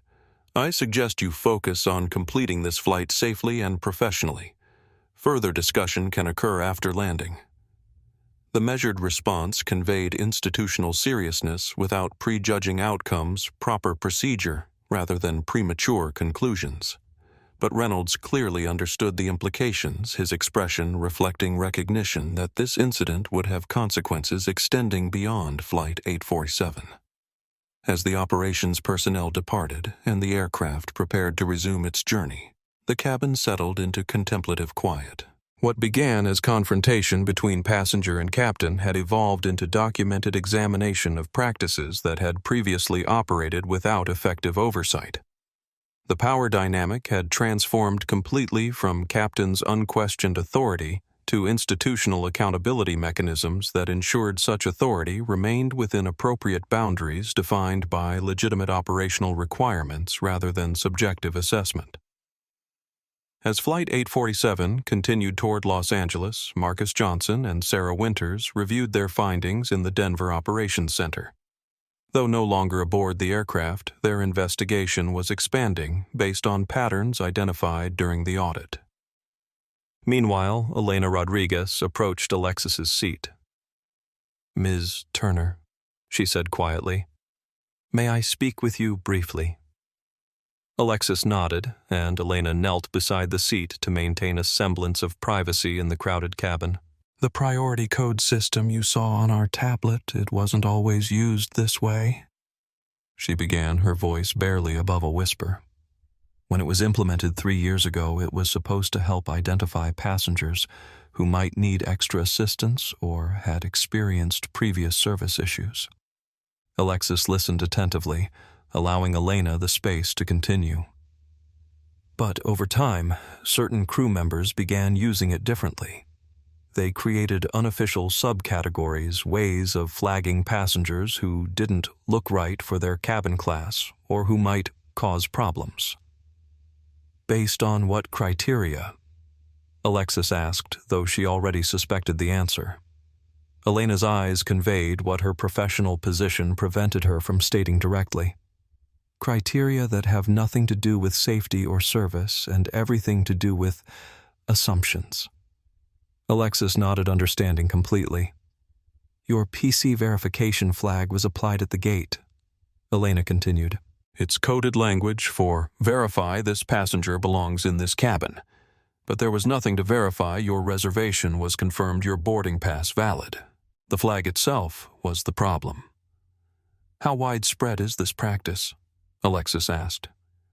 "It varies by crew," Elena replied. "Some, like Captain Reynolds and Gregory, use it regularly. Others ignore it entirely. I've been uncomfortable with it for a while, but—" She glanced toward the galley where Gregory watched them with narrowed eyes. "But speaking up carries consequences." Alexis finished for her. "Exactly," Elena confirmed. "Until now, there's never been a way to formally question the system without risking careers." She hesitated, then reached into her pocket and discreetly slipped a folded napkin into Alexis's hand. "These are dates, flight numbers, and crew combinations where I've observed similar pattern flagging. It's been happening for at least 2 years. Alexis carefully tucked the napkin into her journal without examining it. "Thank you. This information makes a significant difference." "I should have spoken up sooner," Elena admitted. "My grandmother would be disappointed in me." "Speaking up at all takes courage," Alexis replied, "especially when systems are designed to discourage it."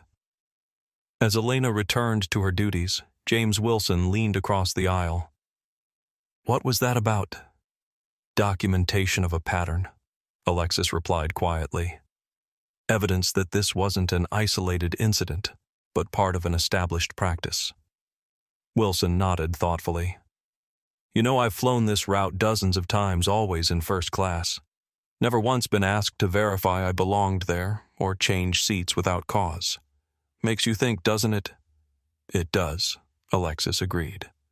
"The differential treatment only becomes visible when you see who gets flagged versus who doesn't."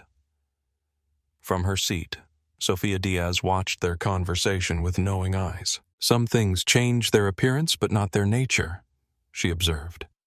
"Different words, same purpose." The cabin settled into the routine of flight, But beneath the surface calm, something had fundamentally shifted. The audit had not just verified Alexis's specific experience, but had exposed a classification system operating beneath official policies, a mechanism through which subjective assessments could be applied without transparent documentation or effective oversight. As the aircraft entered California airspace, Captain Reynolds' voice came over the PA system. His tone was professionally neutral, the earlier confrontational edge notably absent. "Ladies and gentlemen, we're beginning our initial descent into Los Angeles. Local time is 10:15 p.m. Weather clear, temperature 68 degrees. Flight attendants, please prepare the cabin for landing." The announcement contained no reference to the audit or its findings, a return to procedural routine that belied the extraordinary events that had unfolded during the journey. But everyone aboard understood that standard operations had been permanently altered by what had been documented and acknowledged through formal process. Near the front of the cabin, Gregory Palmer performed his duties with rigid efficiency, avoiding eye contact with Alexis or other passengers who had witnessed the audit. His earlier confidence had been replaced by professional detachment that suggested recognition of potential consequences following landing. Elena moved through the cabin with quiet purpose, her decision to provide documentation representing personal resolution of the conflict between institutional pressure and professional integrity. Whatever career implications might follow, she had chosen which values would guide her actions. As Flight 847 began its descent toward Los Angeles, the illuminated cityscape visible through the windows, Alexis reflected on the journey's extraordinary evolution. What began with one passenger refusing unjustified demand had expanded to include formal documentation of practices that had previously operated without effective challenge, creating possibility for addressing patterns affecting countless travelers beyond those who happened to share this specific flight. The illuminated screens of phones throughout the cabin suggested the story was already spreading beyond the aircraft passengers sharing their observations through social media and direct messages, transforming isolated incident into documented account that would continue expanding after landing. The discovery of the priority code system and its unofficial implementation represented more than procedural irregularity. It revealed structural mechanisms through which differential treatment could be applied without transparent documentation or effective oversight. The audit had made visible what had previously operated in institutional shadows, creating accountability that would extend far beyond Flight 847. As Flight 847 began its initial descent toward Los Angeles, the atmosphere in the terminal reflected the extraordinary reversal that had occurred aboard Flight 847. What had begun with airline executives and security personnel positioning themselves to manage a difficult passenger situation had transformed into something entirely different. Corporate representatives suddenly scrambling to address potential regulatory concerns identified by a federal commissioner they had unwittingly attempted to intimidate.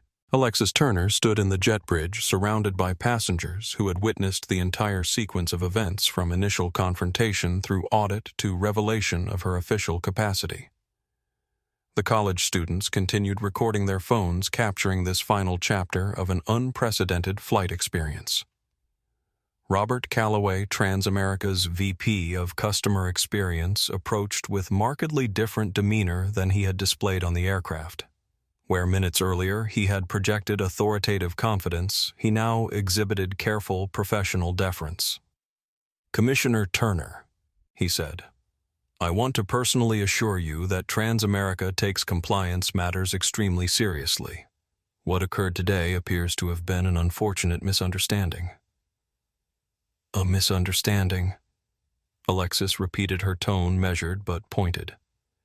"Mr. Calloway, the audit findings documented a specific pattern of implementation regarding your priority code system. That pattern was confirmed by crew testimony and management verification. This doesn't appear to be a misunderstanding, but rather a concerning practice that warrants comprehensive review." Nearby passengers, including James Wilson and Sophia Diaz, had paused their departure to witness this exchange. Their presence served as both audience and implicit support, the collective witness that had formed during the flight, maintaining its solidarity, even as they transitioned to ground. Of course, Calloway acknowledged, visibly uncomfortable with having this conversation in public view. We're already initiating an internal review of the system and its implementation. Internal reviews are valuable first steps, Alexis noted. However, given the nature of the findings, this will require formal regulatory assessment as well. The implications were clear. This would not be handled quietly through corporate damage control, but would involve official oversight with potential consequences for airline practices. Captain Reynolds and Gregory Palmer had emerged from the aircraft, standing at a careful distance while observing the exchange. Reynolds' expression suggested someone calculating professional fallout, while Gregory maintained rigid composure that barely masked evident tension. Thomas Mercer, the security director, who had boarded with Calloway, approached with tablet in hand. Commissioner Turner, I want to clarify that the security response was based on the captain's characterization of events which we now understand may not have accurately reflected the situation. The characterization itself is part of the pattern requiring examination, Alexis replied. When legitimate passenger rights are exercised, recasting those actions as security concerns represents troubling misuse of safety protocols. Mercer nodded, making notes on his tablet. We'll be reviewing all communications regarding today's flight as part of our assessment. From the growing crowd of deplaning passengers, Elena Rodriguez emerged, still in her TransAmerica uniform, but now carrying her personal items, indicating her duty shift had concluded. She hesitated briefly before approaching the gathering.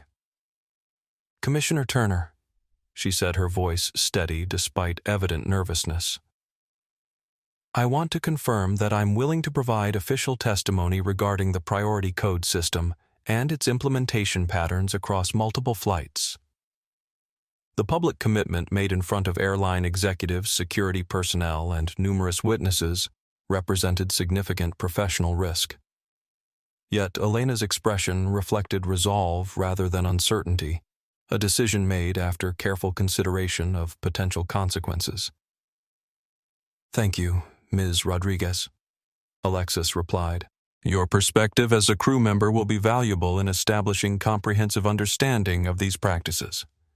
Calloway's expression tightened slightly at this development. A crew member publicly offering testimony about internal practices represented potentially expanded liability and complicated any attempt to minimize the situation. TransAmerica encourages all employees to participate fully in any review processes, he stated carefully, the corporate language a thin veneer over evident concern about what such testimony might reveal. At this moment, Captain Reynolds stepped forward, apparently determined to regain some control over the unfolding narrative. Commissioner Turner, he said, as captain of Flight 847, I want to emphasize that any operational decisions were made with passenger safety as the primary consideration. If there were communication issues regarding seating assignments, I take full responsibility for any misunderstanding. The careful wording attempted to reframe the situation as communication failure rather than discriminatory practice, misunderstanding rather than intentional action. Operational decisions rather than unfounded demands, communication issues rather than pattern of targeting. Alexis met his gaze directly. Captain Reynolds, the audit findings documented that you requested I change seats without operational justification, applied a priority code flag without legitimate basis, attempted to isolate me for discussion multiple times after I declined to move, and ultimately suggested potential security designation in response to my exercising recognized passenger rights. She paused, allowing the comprehensive summary to register with all listening. That doesn't appear to be a communication issue. It appears to be a pattern of differential treatment followed by escalating attempts at intimidation when that treatment was questioned. The direct characterization delivered without emotion but with precise detail left Reynolds without effective response. Around them, passengers who had witnessed these events nodded in confirmation. James Wilson stepped forward. For what it's worth, I observed the entire sequence of events, and Commissioner Turner's assessment aligns exactly with what occurred. Captain Reynolds specifically targeted her while allowing other passengers to select seats freely, then escalated when she questioned the basis for his demand. Sophia Diaz added her voice. I've seen this pattern many times across many years. The only difference today was that someone with authority to challenge it happened to be the target. The collective testimony further undermined any attempt to reframe what had occurred as mere misunderstanding or communication failure. David Lattimore, the Department of Transportation attorney, stepped forward. I'll be filing an official report regarding this incident. The priority code system as implemented appears to raise significant regulatory concerns regarding compliance with federal non-discrimination requirements. His professional assessment added another layer of institutional accountability. Regulatory framework beyond airline operations to federal oversight mechanisms designed to ensure compliance with non-discrimination regulations. Callaway, recognizing the deteriorating position, attempted to regain control of the situation. We appreciate everyone's perspective on today's events. TransAmerica is committed to providing excellent service to all passengers without distinction. We'll be conducting a thorough review of both this specific incident and the broader implementation of our service protocols. The corporate response focused on future review rather than acknowledging current findings, reflected standard damage control rather than substantive engagement with the issues identified. Alexis recognized the pivot and addressed it directly. Mr. Callaway, discrimination doesn't become misunderstanding when you target someone with authority to challenge it. The concern here isn't just what happened to me personally, but what happens routinely to passengers without regulatory knowledge or institutional position. The fundamental point cut through attempts at corporate reframing. This wasn't about one incident with one commissioner, but about patterns affecting countless passengers who lacked the specific knowledge or authority Alexis possessed. Throughout the terminal, travelers paused to observe the unusual confrontation between airline executives and what appeared to be a federal official, many capturing photos or video on phones. What had begun as an isolated incident aboard one aircraft was now unfolding in public view, with potential to expand far beyond the immediate circumstances. Marcus Johnson, the regional manager who had conducted the audit in Denver, approached through the crowd, having apparently been contacted following the aircraft's landing. Commissioner Turner, he greeted her with professional courtesy. Our audit findings have been processed according to regulatory requirements. I wanted to assure you personally that TransAmerica takes these matters with appropriate seriousness. His institutional voice representing management accountability, rather than mere corporate damage control, added significant weight to the emerging consensus that this situation reflected structural issues rather than isolated misunderstanding. A woman pushing through the crowd caught everyone's attention. Jennifer Morales, TransAmerica's Director of Customer Experience, whom passengers recognized from her brief appearance aboard the aircraft, now accompanied by a distinguished older man in an impeccably tailored suit. Commissioner Turner, the man said, extending his hand. I'm Richard Dunham, Chief Legal Officer for TransAmerica. I understand there have been concerning findings regarding our priority code system implementation. I'd like to assure you that we're initiating comprehensive review of these practices immediately. The appearance of the airline's senior legal representative transformed the dynamic, yet again indication that corporate leadership recognized the potential significance of what had been documented rather than attempting to minimize it through mid-level management response. We would welcome your insights as we conduct this review, Dunham continued. Your expertise in both aviation operations and regulatory compliance would be invaluable in ensuring our practices align with both legal requirements and ethical standards. So, the invitation represented significant evolution from initial attempts at intimidation to recognition that addressing identified patterns required substantive engagement rather than defensive posturing. I'll certainly provide appropriate regulatory guidance, Alexis replied. The findings from today's audit will be processed through official channels with recommendations for addressing the concerning patterns that were documented. Throughout the terminal, the reversal had become complete, from security personnel positioned to manage difficult passenger to corporate leadership engaging with Federal Commissioner regarding potential compliance issues requiring institutional response. Elena Rodriguez stood slightly apart, her expression reflecting complex emotions as she witnessed this extraordinary conclusion to what had begun as routine flight assignment. Her decision to provide documentation had contributed significantly to institutional acknowledgement that couldn't be dismissed as isolated incident or subjective complaint. As the crowd began to disperse, Alexis addressed the passengers who had witnessed and supported her throughout the journey. "Thank you all for your willingness to stand as witnesses. What we experienced today reflected patterns affecting countless travelers who lack the knowledge or position to challenge them effectively. Your documentation makes significant difference in establishing that these aren't isolated incidents, but structural issues requiring comprehensive address." Her acknowledgement recognized the coalition that had formed during the flight, not merely supportive individuals, but collective witness to concerning patterns that typically remained unchallenged due to power disparities between passengers and crew authority. James Wilson shook her hand. This was illuminating. "I'll never view airline operations the same way again."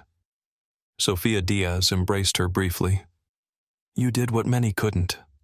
The difference wasn't just your position, but your willingness to use it for others beyond yourself." The college students approached with evident excitement. "Commissioner Turner, our documentation has already reached hundreds of thousands through social media. People are sharing similar experiences from different airlines. It's becoming a movement." Their digital amplification confirmed what Alexis had suspected, that this incident would expand far beyond specific circumstances to broader conversation about practices affecting countless travelers throughout commercial aviation. As the impromptu gathering dispersed, Alexis found herself face to face with Captain Reynolds one final time.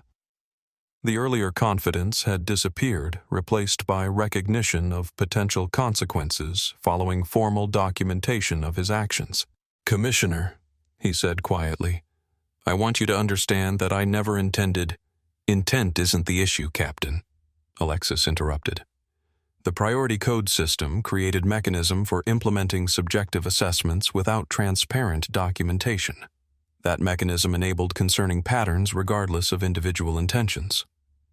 Her response focused on structural issues rather than personal culpability recognition, that addressing these patterns required institutional change beyond individual accountability, though that accountability remained necessary component of meaningful response. As Reynolds moved away, the reversal was complete.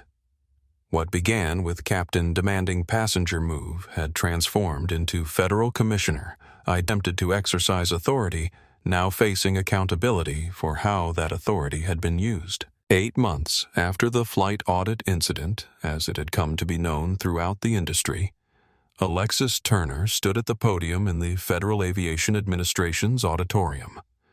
Behind her, a screen displayed the Turner Protocol ensuring equitable treatment in air travel. The room was filled with aviation executives, regulatory personnel, industry journalists, and passenger rights advocates, representatives from every stakeholder group affected by the comprehensive reform package being unveiled. The Turner Protocol establishes 3 fundamental principles, Alexis explained. Transparent documentation of all passenger classification decisions, statistical monitoring of implementation patterns to identify potential disparities before they become established practices, and accessible accountability mechanisms, ensuring all travelers can effectively exercise their rights regardless of specialized knowledge or institutional position. The protocol wasn't merely regulatory response to isolated incident, but comprehensive framework addressing patterns that Audit had revealed operating throughout commercial aviation. It transformed what began as one passenger's refusal to accept unjustified treatment into industry-wide improvements, benefiting millions of travelers who would never know the specific circumstances that had initiated changes enhancing their experiences. In the audience, Elena Rodriguez, now serving as Special Advisor to the Passenger Rights Division of the FAA, watched with professional satisfaction as the principles she had helped document became formal regulatory framework. Her career had taken an unexpected turn from flight attendant observing concerning patterns to key contributor in developing accountability mechanisms addressing them. James Wilson had traveled from New York specifically for this announcement, his business experience providing valuable perspective during development process. His presence represented continued commitment to ensuring passenger rights extended beyond policy documents to actual implementation affecting travel experiences. As Alexis concluded her presentation, she recognized the extraordinary journey from that initial confrontation to comprehensive industry reform. What began as one passenger refusing unjustified demand has evolved into protection mechanisms benefiting all travelers. The protocol ensures rights exist in practice rather than merely policy, creating accountability accessible to everyone, regardless of specialized knowledge or institutional position. The transformation was complete from isolated incident to catalyst for meaningful improvement affecting countless passengers beyond those who happened to share that extraordinary flight. The journey to justice had begun with one woman who refused to move when told to do so without cause, and now extended to millions who would benefit from the protections her stand had created. The true legacy of Flight 847 wasn't just addressing one instance of discrimination, but establishing framework ensuring all passengers could travel with dignity, receiving treatment based on legitimate operational requirements, rather than subjective assessment or unacknowledged bias. What started with two simple words, "No, I am in my assigned seat," had become industry-wide transformation, ensuring everyone could remain in theirs without facing unjustified demands to move. And sometimes that's exactly where real change begins, when someone says, "I belong here." If you found this story powerful, don't forget to like this video and subscribe to our channel for more inspiring content that highlights the importance of standing up against discrimination. Your support helps us continue sharing stories that can change perspectives and inspire action. Have you ever witnessed or experienced similar situations? Share your thoughts in the comments below and help us create a community dedicated to dignity and justice for all. Thank you for watching.